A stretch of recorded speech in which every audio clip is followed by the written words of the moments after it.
Gratitude is the doorway to the room called devotion. Your ego, a puddle. His love, like the ocean, aligning your dream with no ulterior motive. Combustible love, divine and explosive. Does God care that we want him alone? Beyond the world and its vaporous throne, you won't hear his voice or discover his phone.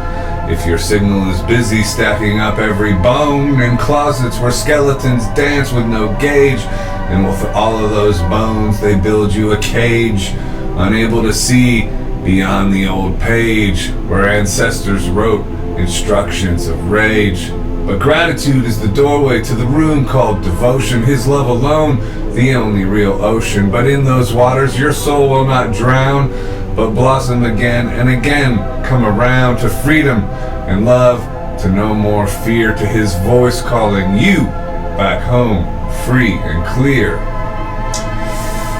I guess the theme of this one is devotion and gratitude, and is it important to God that we only be devoted to him without an ulterior motive attached, and how do we even find that devotion? This is from the Bible. Teacher, which is the great commandment in the law? They asked Jesus. Jesus said to him, you shall love the Lord your God with all your heart, with all your soul, and with all your mind. Matthew 22:36-38. Well, how are we supposed to love God with all our heart, soul, and mind anyways, when we sometimes struggle to have enough faith to know whether he's even there at all? Or if we don't struggle with faith about his existence, if we are honest, real love and devotion is difficult to muster, especially in days burdened by fear or self-doubt, or when the oceans of life toss you this way and that. It's easy to say one is devoted and full of love for God, but how many are actually in that state, I wonder? And if we can admit that we struggle in this way, then how do we get there? Are there any steps we can take to cultivate love and devotion to God, to this invisible being? Is he really invisible, or is he everything we've ever seen? Is that all a part of his body? Can he be separated from the world or from consciousness itself? I don't know. Imagine all the music in the world, the gift of life itself, the love you see from your child, sunset on an ocean, the pizza party you had when you were a kid, your first kiss, making love in euphoric nights, and the dark side as well, being betrayed, the dark night of the soul, isolated, fear, guilt, and self-condemnation, the vast array of life, new love, children being born, and then death and loss, the complicated gift of life, the immaculate show calling us home, this life. This is why gratitude is the doorway to devotion, because even through life's difficulties and tortures, the gift of beingness, the gift of consciousness, the gift of life and all its glories is too vast to really understand, and we couldn't comprehend its light without knowing the shadows as well. When we consider the vastness of his creation, the complexity, the cruelty, that dances always with grace and mercy, we sell ourselves short not to consider the creator of all this and what his expression, us being born in his image, says about him and says about us. So how do we cultivate a gratitude that leads to devotion, and then a devotion that leads to peace? And assuming devotion does lead to peace. Spoiler alert, I think devotion does lead to peace. It's interesting that the very things that are most important in the realm of the spirit and also in our lives, the qualities that are required of us the most, are themselves kind of ethereal beings that require a kind of cultivation which extends and expands both to and from many aspects of our lives. Gratitude and devotion, even love, forgiveness, they are all the result of grace and mercy as much as anything we can do to bring them about. And so, how on earth can one guide you to have these qualities when in fact we don't really have the capacity to fully garner these qualities in and of ourselves anyway?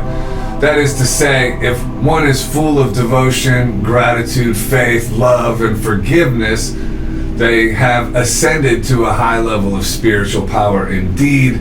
And they didn't rise to that place by the force of their own will alone. Let's take gratitude, for instance. People will often suggest a gratitude list or the practice of writing down daily everything you're grateful for. Certainly nothing wrong with this exercise, but often we will fill the list with transitory matters of the material plane. We are grateful for the roof over our head, the food in our fridge, our healthy family, our health, the job we love, the wife or the girlfriend or the husband, etc. And the problem with putting our focus in this direction is that if gratitude was a house, we are building it on a shaky foundation, as all these things can be removed from us without a warning, and all of them eventually will be removed. That kind of goes, there's no doubt about it. What do we have left? And what have we always had? What is eternal? These things are difficult to discuss and write about, no doubt. All ethereal and spiritual sounding. It's easy to come off as overly spiritual or religious when talking about this stuff, or that somehow one doesn't acknowledge how difficult or odd it is to put your devotion to eternal consciousness or God rather than a beautiful partner that is flesh and blood who you can actually lay down with at night. To which I would say, yes, I get it.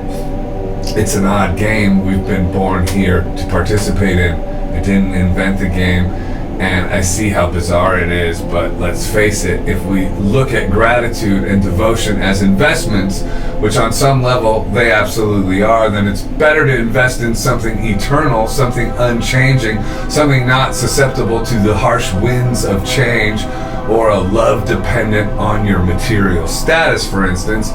And it is for this reason that real devotion to God leads to peace. All of these qualities, devotion, gratitude, forgiveness, even love, are practices of cultivation, which require a daily focus and a daily discipline. One doesn't expect to have an amazing body because they decided they wanted that and went to the gym one time. And so it's like that in the realm of the spirit, with these beautiful spiritual qualities as well. So how do we cultivate this enlightened devotion to God and gratitude to the quality of His eternal consciousness that is both beyond all things and from which all things also spring? I think we use peace as our guardrail. We consider peace and what guarantees it. It's a short list indeed, and doesn't include anything that is transitory in nature. Any other human being, any material possession, even our health in our own body. It does us little good to seriously invest our gratitude and devotion into these transitory realms. That's not to say that we can't enjoy these things when they are temporarily with us and seemingly in our control, but if we want to make gratitude and devotion our practice and build that aspect of our spiritual body, then we are better off cultivating it and building it towards the eternal, unchanging source of all things rather than the things themselves. To consider every day a gift, every breath really, every moment, to acknowledge its transitory nature is to really appreciate it, actually. The death attached to every life gives it the quality of weight, including every moment we live through. It's easy to see this when we investigate ourselves in the past. The relationships that are no longer here, that were full of importance and drama, the ones you saw no end to and ended just the same. When viewing through these lenses, their dreamlike quality becomes clearer. Harder to do this, of course, in the here and now, but time affords so many of these types of transitory periods that we start to understand the game we are here playing. What has been with us all along, that has been unchanging, something has. How else could we even measure all the changes that have occurred in our lives if there wasn't something unchanging in the background or the foreground to everything? And here's the interesting thing.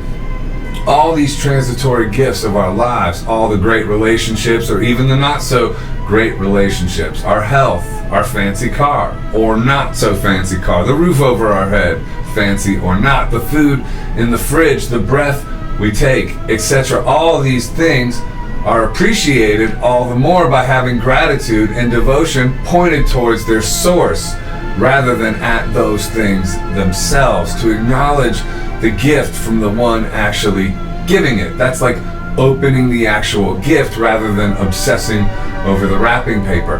To know that you have an eternal God that loves you enough to create this whole world for you to exist in and go through all the dimensions of challenges, all the love, all the loss, all the fear, and all the transcendence, the shadows and the light.